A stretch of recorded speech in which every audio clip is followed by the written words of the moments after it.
especially in light of the current pandemic and the lessons that have been learned from this pandemic. The cooperation between federal health agencies and the intelligence community will strengthen ties between them for decades to come, and the American people will be better served by the increased communication. Simply put, increased communication will save lives. Now, Madam President, on another point, our democracy was built, as we all know, for the people, by the people, and hence is accountable to the people. The best way to be accountable is through transparency. So I come to the floor today, like I have a lot of years at this time of the year, to celebrate an important week that we celebrate then regularly, and it's known as Sunshine Week. During this week, we celebrate the birth of the fourth President of the United States, James Madison. Madison, as we all know, is the father of the Constitution, and maybe we don't know so much about him, but he also happens to be a father of the Constitution that believed in open government. He believed that access to information and meaningful oversight and accountability are foundational to the American system of government. In other words, the public's business ought to be public. This year, I'm continuing the Madison legacy by introducing several pieces of legislation.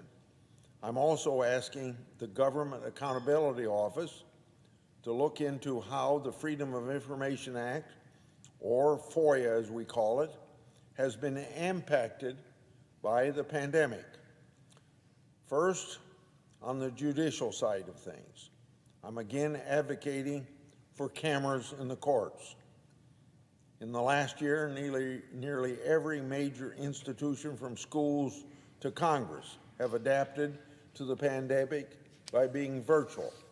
So I believe bringing cameras into the federal courtrooms would also bring in the public and open up access to our third branch of government. At the same time, I'm also asking the courts to provide transparency into our civil justice system by requiring the disclosure of all parties in a case. Litigation funders, such as hedge funds, are providing money to plaintiffs to bring lawsuits. This is all done in secret for many reasons. Everyone involved in the case, including the judge, including the defendant, should know that these parties funding these lawsuits exist. In other words, who they are. They're big players, or maybe you wouldn't have those cases. On the executive side, one of the most important tools the public has to hold its government accountable is the Freedom of Information Act, FOIA. Before its passage, people had to justify their need for information to the government. Can you believe there was a time when the public's business ought to be public that you had to justify the need for information? So FOIA was passed. After that passage, the government now has to justify its refusal to release information to you.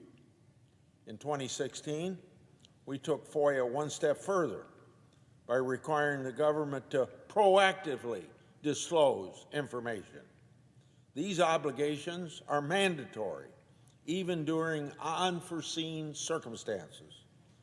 I'm deeply concerned that those obligations by that recent legislation are not being met.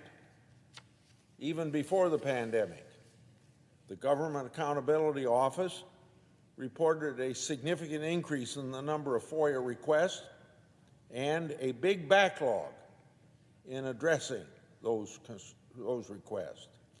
Last May, the Department of Justice reported that the coronavirus impacted FOIA processing government-wide, as many agencies had limited ability to retrieve and process FOIA requests.